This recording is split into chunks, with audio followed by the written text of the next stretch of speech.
Hello everyone, আজকে আমরা চলে গিয়েছিলাম আমাদের বাড়ি থেকে মাত্র ২০-২৫ মিনিটের দূরত্বে জয়পুর ইস্কন মন্দির দর্শন করতে। জয়পুরের ইস্কন মন্দিরটি শ্রী শ্রী গিরিধারী দাউজি মন্দির নামে পরিচিত।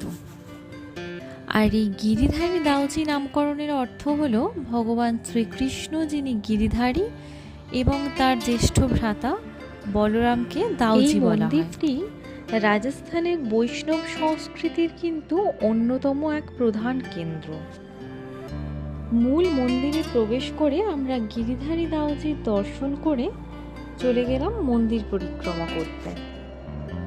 এই মন্দিরটি কিন্তু সম্পূর্ণভাবে মার্বেল এবং কাঁচের কাজের সংমিশ্রণে তৈরি হয়েছে। এই মন্দিরের জানালাগুলি নির্মিত হয়েছে রঙিন কাঁচের ব্যবহারে, যেখানে ভগবান শ্রীকৃষ্ণের